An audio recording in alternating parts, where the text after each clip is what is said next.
मैं रोज शाम को मेरे ससुर को चाय बनाकर देती तो वह रोते रोते मेरे जिस्म को घूरता और कहता कि मुझे दूध पीना है। मुझे उनकी यह हरकत अच्छी नहीं लगती। मैं अपने ससुर को मानसिक डॉक्टर के पास लेकर गई।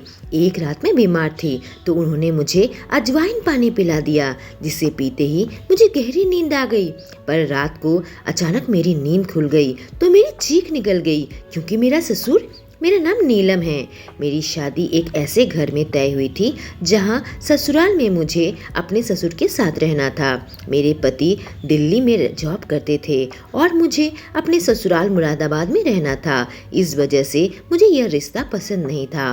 पर मेरे माता पिता ऐसा ही घर ढूंढ रहे थे जिसमें परिवार में सदस्य कम हो। मेरी सास तो कब का गुजर चुकी थी और मेरे पति परिवार के इकलौते बेटे थे, लेकिन अपने पति के बिना मैं एक दिन भी नहीं गुजारना चाहती थी। फिर पता चला कि मेरे पति हर शुक्रवार को घर आ जाते थे और सोमवार सुबह वापस दिल्ली चले जाते थे। पर हफ्ते के 5 दिन वो जॉब करते और मुझसे दूर रहते। लड़का बहुत अच्छा था, वह काफ़ी हैंडसम था और दिल्ली में अपना मकान तैयार करवा रहा था, जिसको तैयार होने में कम से कम 3 महीने और लगने थे। और उसके बाद मैं दिल्ली में आकर अपने पति के साथ अपनी ज़िंदगी शुरू कर सकती थी। यही सोचकर मैं शादी के लिए हाँ कर दी। पर जब मैं ससुराल में आई तो हफ्तों के 3 दिन तो अपने पति की शक्ल तक मुझे देखने को नहीं मिलती थी।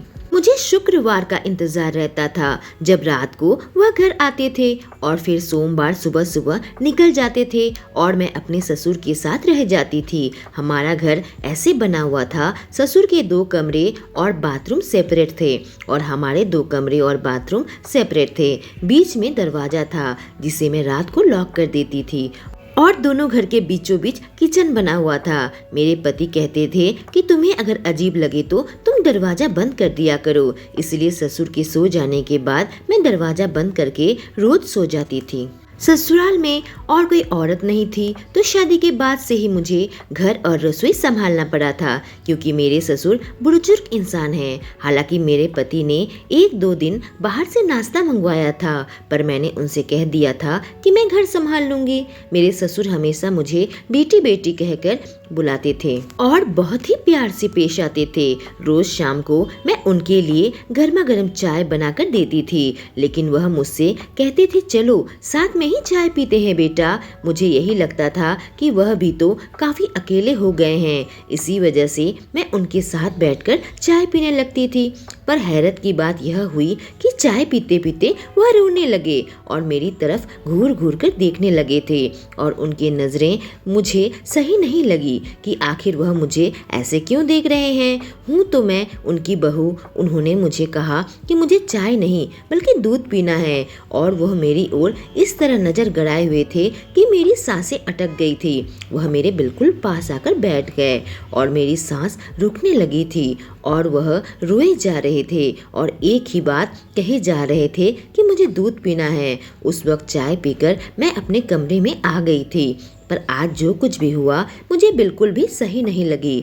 मुझे तो सोच सोच के शर्म आने लगी थी। अगली शाम फिर से मैं अपने ससुर के लिए चाय लेकर गई तो वह फिर से मुझे कहे बेटा मेरे साथ बैठ जाओ, लेकिन चाय पीते पीते फिर से उनका चेहरे का हाव भाव बदल गया और वह रोने लगे। रोते रोते मुझे एक ही बात कह रहे थे कि मुझे दूध पीना है। वह मेरे बदन को ऐसे देख रहे थे कि मुझे बहुत ही शर्म आने लगी, लेकिन मैं मन ही मन यही सोच रही थी कि बूढ़े इंसान हैं, कई बार बूढ़े लोगों के साथ इस तरह की घटना हो जाती है और मेरी सास को गुजरे हुए भी 5 साल हो गए हैं। तब से ही मेरे ससुर अकेले ही दिन बिता रहे हैं। अब उनकी उम्र करीब 50 साल की हो गई है, पर देखने में अभी भी काफी हट्टे कट्टे हैं। एक एक्सीडेंट में उनकी पत्नी और जवान बेटी की मौत हो गई थी। मेरे पति ने शादी वाली रात मुझसे कहा था कि पापा बहुत ही अकेले हैं, उनका अच्छे से ध्यान रखना। उन्होंने बताया था कि माँ और बहन की मौत के बाद उनके ऊपर बहुत ही गहरा सदमा पहुंचा था और इस वजह से कभी कभी बिल्कुल टूट जाते हैं। मैंने यही सोचा कि मेरे ससुर की ये हरकतें इसी वजह से कर रहे होंगे, क्योंकि कहीं न कहीं मेरे ससुर उस मानसिक हादसे से उभर नहीं पाए हैं और मैं रात को हर वक्त दरवाजा बंद कर दिया करती थी ताकि मुझे कोई परेशानी न हो, क्योंकि थे तो वो मेरे ससुर ही, मेरे पति तो नहीं थे। इस वजह से उनकी हरकत को मान लेना मेरे लिए थोड़ा मुश्किल था। जब वीकेंड में मेरे पति मेरे साथ आते तो वह चाहते कि सारा वक्त मैं उन्हीं के साथ रहूं। इस वजह से मैं जल्दी से अपना सारा काम निपटा लेती और फिर वह मुझे कमरे में प्यार करते। एक दिन ऋतिक ने मुझसे कहा कि हमारा घर बनते ही मैं तुम्हें अपने साथ ले जाऊंगा। नई नई शादी हुई है और तुम्हारे बिना मेरा बिल्कुल भी मन नहीं लगता। अभी मेरी लोन भी कटती है, इसी वजह से मैं एक कमरे के मेस में रहता हूँ। अपना घर बनते ही हम वहाँ शिफ्ट हो जाएंगे। मैं बहुत खुश हो जाती कि कम से कम मुझे अपने पति के साथ रहने को मिलेगा। मेरे मायके भी दिल्ली में ही है तो मैं कभी कभी अपने पति के साथ चली जाती थी और मायके में रह जाती थी और मेरे पति भी रात को कभी कभी मेरे मायके आ जाते थे तो मुझे बहुत ही अच्छा लगता था। एक दिन मेरे पति वीकेंड में घर आए हुए थे और वह मुझे कमरे में बुलाकर प्यार कर रहे थे। उन्होंने घर का दरवाजा खुला ही छोड़ दिया था। अचानक मेरी नज़र दरवाजे पर पड़ी तो मुझे ऐसा लगा कि कोई हमें देख रहा है। यह देखते ही मुझे घबराहट सी होने लगी। मैंने अपने पति से कहा शायद बाहर दरवाजे पर कोई है, पर मेरे पति इतने जोश में थे। उन्होंने कहा पापा ही तो होंगे, कोई बात नहीं, और मुझसे प्यार करते रहे। पर जब भी मेरी नज़र दरवाजे पर पड़ती तो मुझे ऐसा महसूस होता कि मेरे ससुर हमें देख रहे हैं तो मैं बिल्कुल सिहर उठती थी। मेरे पति जब वापस चले गए तो मैं दोपहर का खाना बना रही थी। अचानक मुझे ऐसा लगा कि मेरे पीछे कोई है। जैसे ही मैं मुड़ी तो देखा ससुर मेरे पीछे खड़े थे। हमारा रसोई बहुत छोटा है तो वह बिल्कुल मेरे करीब खड़े होकर देख रहे थे। मैं बिल्कुल घबरा गई थी क्योंकि मैंने दुपट्टा नहीं लिया था। मैंने कहा पापा आपको कुछ चाहिए क्या? वो थोड़े से घबरा गए लेकिन कहा कि नहीं, मैं देखने आया हूँ कि खाना बना या नहीं, मुझे भूख लगी है। मैंने कहा आप अपने कमरे में जाइए, मैं खाना बनते ही आपको बुला लूंगी। पर वह अपने कमरे में नहीं गए बल्कि वहीं खड़े खड़े देखते रहे। मुझे बहुत ही अजीब सा महसूस हो रहा था कि वह बिल्कुल मेरे करीब खड़े थे और उनकी तेज सांस मेरे गर्दन को स्पर्श कर रही थी। थोड़ी देर बाद मैं किचन से निकल गई तो वह भी बाहर चले गए। अब अक्सर किसी भी बात के बहाने वह मेरे करीब आ जाते थे और किसी न किसी बहाने मुझ पर हाथ मार दिया करते थे। कभी कभी अचानक पीछे से आकर मेरे कमर में हाथ रख देते या बेवजह मुझे टच करने लगते थे।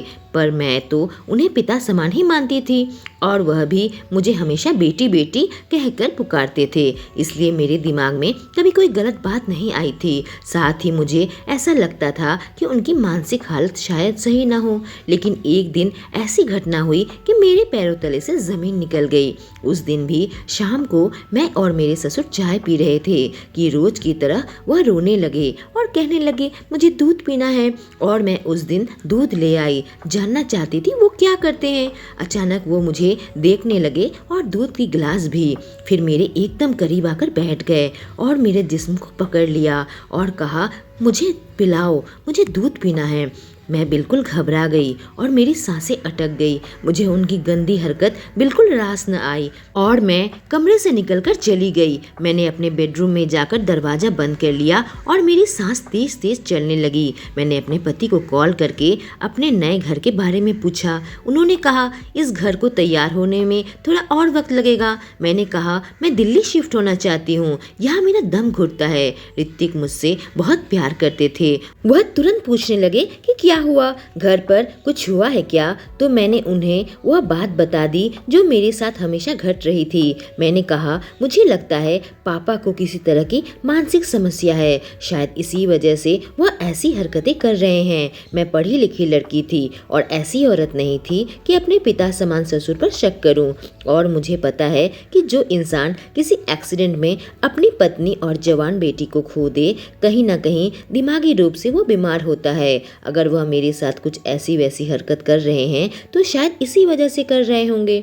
मेरे पति ने मेरी बात को समझा और कहा ठीक है, पिताजी को किसी डॉक्टर के पास लेकर चलो। मैं दिल्ली के ही एक डॉक्टर से अपॉइंटमेंट ले ली थी और मैं अपने पति के साथ ही ससुर को डॉक्टर के पास लेकर गई थी, जिन्होंने उन्हें दवाई भी दी थी। मैंने अपने ससुर से कहा था कि आपको रोज दवाई लेनी है। मुझे उम्मीद थी कि मेरे ससुर इलाज से उस दर्द से बाहर आ जाएंगे जो शायद उन्हें अंदर ही अंदर सताता हो और उन्हें खुद भी मालूम न हो। इलाज के बावजूद भी मेरे ससुर मेरे इर्द गिर्द घूमना नहीं छोड़ा और न ही मुझ पर हाथ मारना छोड़ा था। मेरे पति अब वीकेंड में घर आते तो अपने पिता की भी खबर लेते, पर उनकी यह हरकत बहुत अजीब थी कि मुझे इतना मिस करते थे कि घर के किसी भी कोने में मुझसे प्यार करने लगते थे। और कई बार मैंने देखा कि मेरे ससुर हम दोनों को करीब से देख रहे हैं। ऐसा मौका वो कभी नहीं छोड़ते थे। मैं अपने पति को समझाती थी कि आप कमरे का दरवाजा बंद करके यह सब किया करो, पर वह हंसते थे और कहते थे तुम मेरी पत्नी हो, इससे क्या फर्क पड़ता है कि मैं तुम्हें कहाँ पर प्यार करता हूँ, और जल्दी मैं तुम्हें यहाँ से लेकर चला जाऊंगा। पापा की देखभाल के लिए यहाँ एक नौकरानी लगा दूंगा। उन्होंने अपने पापा से भी कह दिया था कि जल्दी ही मैं नूतन को अपने साथ लेकर जाऊंगा। हमारा मकान लगभग तैयार हो गया है। मेरे ससुर इस बात से उदास हो गए थे और मुझे उनके लिए बुरा लगता था, पर उनकी जिस तरह की हरकतें थी मैं नहीं चाहती थी कि हमारे साथ दिल्ली भी जाए।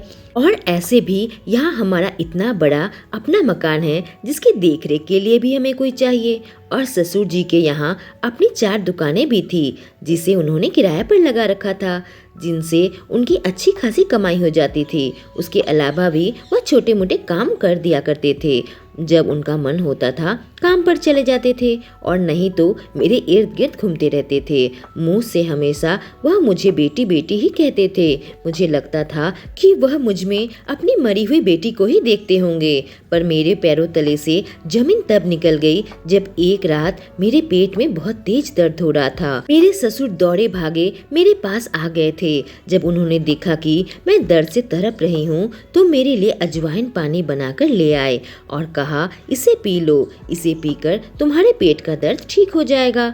मैं अपने ही बेड पर लेटी हुई थी और दर्द से छटपटा रही थी। मैंने वह अजवाइन पानी पी ली। इससे थोड़ी देर बाद मेरा दर्द थोड़ा कम होने लगा। मेरे ससुर मेरे पास ही बैठे हुए थे और बार बार पूछ रहे थे कि डॉक्टर बुलाऊं, पर मेरा दर्द हल्का हल्का कम हो गया। उन्होंने मुझे एक गैस की दवाई भी दे दी थी।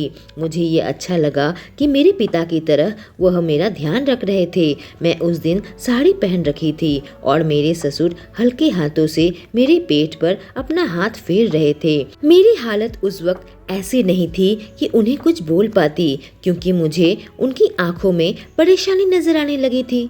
रात काफी हो चुकी थी और इस वक्त डॉक्टर मिल पाना नामुमकिन था और वह मेरी बीमारी का हालत देखकर मेरे पेट में हाथ फेरने लगे और मेरे पैर दबाने लगे थे। मुझे बहुत ही अजीब सा लग रहा था, क्योंकि थे तो मेरे ससुर ही, पर मैं बीमार थी तो उन्हें कुछ भी नहीं कहा और कब मेरी आंख लग गई पता ही नहीं चला। मैं हर रोज हमारे बीच का दरवाजा बंद करके सोती थी, पर आज तो मेरे ससुर मेरे कमरे में ही थे कि न जाने क्यों मैं इतनी गहरी नींद सो गई। और जब आधी रात को अचानक मेरी नींद खुली तो मेरी बिल्कुल होश उड़ गए और मैं थर थर कांपने लगी। मेरी उस वक्त जो हालत थी मैं सोच भी नहीं सकती थी। मेरे ससुर मेरे कमरे में ही थे। मेरी आंखों से आंसू आ गए। मैं जिस इंसान को पिता समान माना, इतनी इज्जत दी, वह मेरे साथ मेरे पैरों के बीच बहुत दर्द होने लगा था। उसने मेरी इज्जत तार तार कर दी थी, लेकिन फिर भी उनकी हवस नहीं मिटी थी और उन्होंने मेरे साथ मैं बेबस पड़ी चीख रही थी, पर उन्हें दया नहीं आई। ये कैसी बीमारी है उनकी कि मेरे साथ यह सब कुछ। मुझे बहुत गुस्सा आया। मैंने कहा पापा, यह आपने मेरे साथ क्या किया? मैं तो आपको मानसिक रूप से बीमार समझती थी और आपका इलाज भी करवा रही थी, लेकिन आपने अपनी खुद खुद की बहू के साथ यह सब कुछ आपके बेटे को बता दूंगी। आपने यह बिल्कुल भी सही नहीं किया। वह कहने लगे कि वह मेरा बेटा है, तुम ऐसे इल्जाम लगाओगी तो वह कभी यकीन नहीं करेगा। अपनी पत्नी को खोकर मैं बिल्कुल अकेला हो गया था।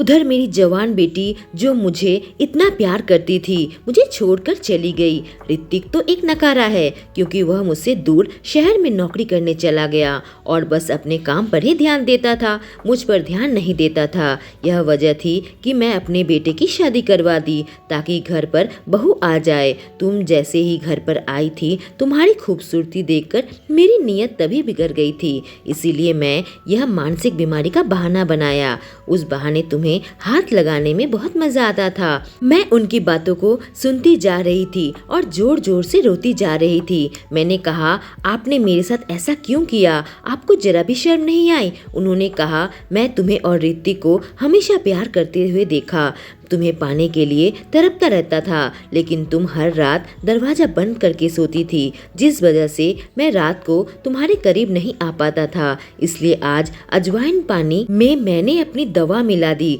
जिसे पीते ही तुम्हें गहरी नींद आ गई और मैंने वह सब कुछ हासिल कर लिया जो मैं हासिल करना चाहता था। मैं बहुत रो रही थी। मुझे पता था कि मेरे पति मेरी बातों पर यकीन नहीं करेंगे और मैं यहाँ नहीं रुकना चाहती थी। मुझे अपने ससुर पर से भरोसा उठ चुका था, लेकिन तभी दरवाजा खोलकर मेरे पति कमरे के अंदर आ गए। उन्हें देखकर उनके पिता की हालत बिल्कुल खराब हो गई और वह अपने पिता को मारने लगे। कहा, आपने मेरी पत्नी के साथ यह सारी गंदी हरकतें कैसे की? दरअसल जब मेरे पेट में बहुत दर्द हो रहा था तो मेरे पति ने मुझे कॉल किया था और मैं उनसे कहा था कि मुझे दर्द बर्दाश्त नहीं हो रहा है, कहीं अस्पताल न जाना पड़े। इसी वजह से मेरे पति तुरंत दिल्ली से मुरादाबाद आ गए थे। रास्ते में आने में थोड़ा समय लंबा था, इस वजह से आने में उन्हें देर हो गई थी। जब मेरे ससुर यह सब कुछ बोल रहे थे तो मेरे पति घर में पहुंच चुके थे और दरवाजे के बाहर खड़े होकर उनकी सारी बातें सुन ली थी। अगले ही दिन वह मुझे अपने साथ दिल्ली लेकर आ गए थे। मैं कुछ दिन अपने मायके में रुक गई थी, फिर हमें अपना घर मिल गया। मेरे पति ने अपने पिता की ओर से मुझसे माफी मांग ली थी, उनसे रिश्ता भी तोड़ दिया था और मुझे इस बात का अफसोस हमेशा रहा कि मैं अपने ससुर को एक मानसिक रूप से बीमार इंसान समझा, जबकि उनकी नीयत खराब थी। मैंने उन पर भरोसा किया था, अपना पिता माना था, पर शायद वह मुझे अपनी बेटी न मान पाए। दोस्तों, अगर आपको ये कहानी पसंद आई हो तो हमारे चैनल को सब्सक्राइब करें और बेल आइकॉन को प्रेस करें। Thank you.